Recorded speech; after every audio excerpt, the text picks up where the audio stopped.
Obras póstumas. Primeira parte. Capítulo 19. O egoísmo e o orgulho. Suas causas, seus efeitos e os meios de destruí-los. É bem sabido que a maior parte das misérias da vida tem origem no egoísmo dos homens. Desde que cada um pensa em si antes de pensar nos outros e cogita antes de tudo de satisfazer aos seus desejos, cada um naturalmente cuida de proporcionar a si mesmo essa satisfação, a todo custo, e sacrifica sem escrúpulos interesses alheios, assim nas mais insignificantes coisas, como nas maiores, tanto de ordem moral quanto de ordem material. Daí todos os antagonismos sociais, todas as lutas, todos os conflitos e todas as misérias, visto que cada um só trata de despojar o seu próximo. O egoísmo, por sua vez, se origina do orgulho. A exaltação da personalidade leva o homem a considerar-se acima dos outros.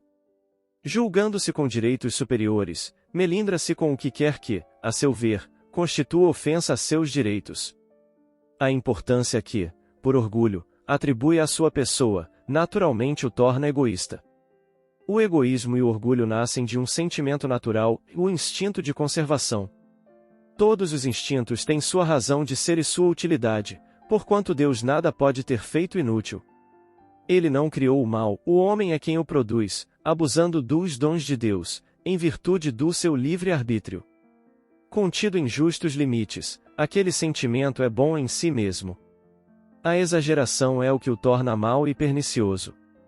O mesmo acontece com todas as paixões que o homem frequentemente desvia do seu objetivo providencial. Ele não foi criado egoísta, nem orgulhoso por Deus, que o criou simples e ignorante. O homem é que se fez egoísta e orgulhoso, exagerando o instinto que Deus lhe outorgou para sua conservação. Não podem os homens ser felizes, se não viverem em paz, isto é, se não os animar um sentimento de benevolência, de indulgência e de condescendência recíprocas, numa palavra, e enquanto procurarem esmagar-se uns aos outros. A caridade e a fraternidade resumem todas as condições e todos os deveres sociais, uma e outra, porém, pressupõem a abnegação. Ora, a abnegação é incompatível com o egoísmo e o orgulho, logo, com esses vícios, não é possível a verdadeira fraternidade, nem, por conseguinte, igualdade, nem liberdade, dado que o egoísta e o orgulhoso querem tudo para si. Eles serão sempre os vermes roedores de todas as instituições progressistas, enquanto dominarem, ruirão aos seus golpes os mais generosos sistemas sociais, os mais sabiamente combinados. É belo, sem dúvida, proclamar-se o reinado da fraternidade, mas para que fazê-lo, se uma causa destrutiva existe? É edificar em terreno movediço, o mesmo fora decretar a saúde numa região malsã. Em tal região, para que os homens passem bem, não bastará se mandem médicos, pois que estes morrerão como os outros, insta a destruir as causas da insalubridade. Para que os homens vivam na terra como irmãos, não basta se lhes deem lições de moral, importa destruir as causas de antagonismo, atacar a raiz do mal, o orgulho e o egoísmo. Essa a chaga sobre a qual deve concentrar-se toda a atenção dos que desejem seriamente o bem da humanidade. Enquanto subsistir semelhante obstáculo, eles verão paralisados todos os seus esforços, não só por uma resistência de inércia, como também por uma força ativa que trabalhará incessantemente no sentido de destruir a obra que empreendam. Por isso que toda ideia grande, generosa e emancipadora arruína as pretensões pessoais. Impossível, dir-se-á, destruir o orgulho e o egoísmo, porque são vícios inerentes à espécie humana. Se fosse assim, houvéramos de desesperar de todo o progresso moral. Entretanto, desde que se considere o homem nas diferentes épocas transcorridas, não há negar que evidente progresso se efetuou. Ora, se ele progrediu, ainda naturalmente progredirá. Por outro lado, não se encontrará homem nenhum sem orgulho, nem egoísmo. Não se vêem, ao contrário, criaturas de índole generosa, em quem parecem inatos os sentimentos do amor ao próximo, da humildade, do devotamente e da abnegação. O número delas, positivamente, é menor do que o dos egoístas. Se assim não fosse, não seriam estes últimos os fautores da lei. Há muito mais criaturas dessas do que se pense, se parecem tão pouco numerosas, é porque o orgulho se põe em evidência, ao passo que a virtude modesta se conserva na obscuridade. Se, portanto, o orgulho e o egoísmo se contassem entre as condições necessárias da humanidade, como a da alimentação para sustento da vida, não haveria exceções. O ponto essencial, pois, é conseguir que a exceção passe a constituir regra. Para isso, trata-se, antes de tudo, de destruir as causas que produzem e entretêm o mal dessas causas. A principal reside evidentemente na ideia falsa que o homem faz da sua natureza, do seu passado e do seu futuro. Por não saber de onde vem, ele se crê mais do que é, e não sabendo para onde vai, concentra na vida terrena todo o seu pensar, acha-a tão agradável, quanto possível, anseia por todas as satisfações, por todos os gozos. Essa razão por que atropela sem escrúpulo o seu semelhante, se este lhe opõe alguma dificuldade. Mas, para isso, é preciso que ele predomine, a igualdade daria, a outros, direitos que ele só quer para si, a fraternidade lhe imporia sacrifícios em detrimento do seu bem-estar, a liberdade também ele só a quer para si e somente a concede aos outros quando não lhe fira de modo algum as prerrogativas. Alimentando todos as mesmas pretensões, tem resultado os perpétuos conflitos que os levam a pagar bem caro os raros gozos que logram obter. Identifique-se o homem com a vida futura e completamente mudará a sua maneira de ver, como a do indivíduo que apenas por poucas horas haja de permanecer numa habitação má e que sabe que, ao sair, terá outra, magnífica, para o resto de seus dias. A importância da vida presente, tão triste, tão curta, tão efêmera, se apaga, para ele, ante o esplendor do futuro infinito que se lhe desdobra às vistas. A consequência natural e lógica dessa certeza é sacrificar o homem um presente fugidio a um porvir duradouro, ao passo que antes ele tudo sacrificava ao presente. Tomando por objetivo a vida futura, pouco lhe importa estar um pouco mais ou um pouco menos nesta outra, os interesses mundanos passam a ser o acessório. Em vez de ser o principal, ele trabalha no presente com o fito de assegurar a sua posição no futuro, tanto mais quando sabe em que condições poderá ser feliz. Pelo que toca aos interesses terrenos, podem os humanos criar-lhe obstáculos, que ele tem que os afastar e se torna egoísta pela força mesma das coisas. Se lançar os olhos para o alto, para uma felicidade a que ninguém pode obstar, interesse nenhum se lhe deparará em oprimir a quem quer que seja e o egoísmo se lhe torna carente de objeto. Todavia, restará o estimulante do orgulho. A causa do orgulho está na crença, em que o homem se firma, da sua superioridade individual. Ainda aí se faz sentir a influência da concentração dos pensamentos sobre a vida corpórea. Naquele que nada vê adiante de si, atrás de si, nem acima de si, o sentimento da personalidade sobrepuja e o orgulho fica sem contrapeso. A incredulidade não só carece de meios para combater o orgulho, como o estimula e lhe dá razão, negando a existência de um poder superior à humanidade. O incrédulo apenas crê em si mesmo, pois, natural que tenha orgulho.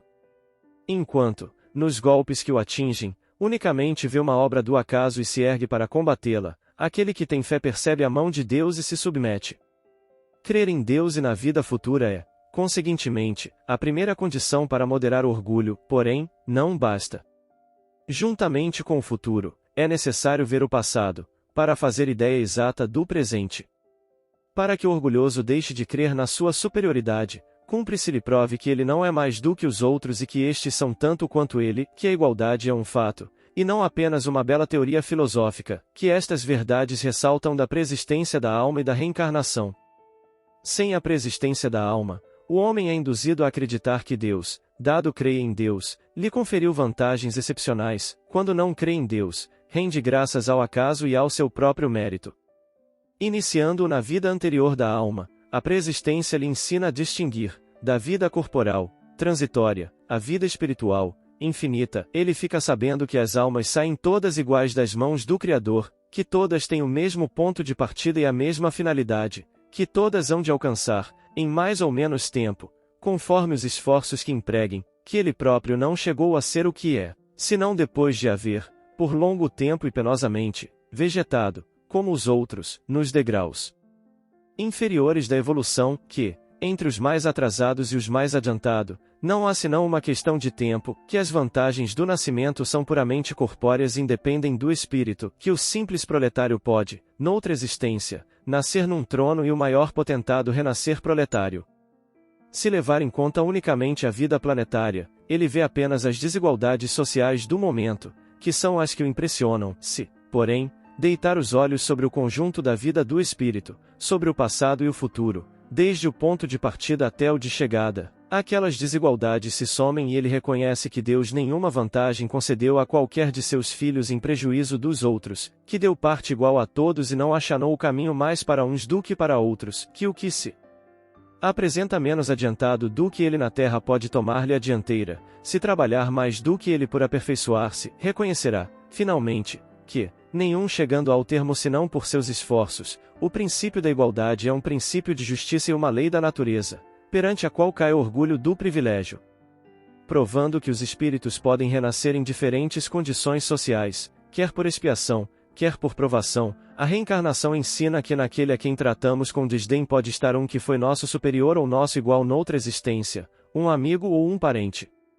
Se o soubesse, o que com ele se defronta trataria com atenções, mas, nesse caso, nenhum mérito teria, por outro lado, se soubesse que o seu amigo atual foi seu inimigo, seu servo ou seu escravo, sem dúvida o repeliria. Ora, não quis Deus que fosse assim, pelo que lançou um véu sobre o passado. Deste modo, o homem é levado a ver, em todos, irmãos seus e seus iguais, donde uma base natural para a fraternidade, sabendo que pode ser tratado como haja tratado os outros, a caridade se lhe torna um dever e uma necessidade fundados na própria natureza.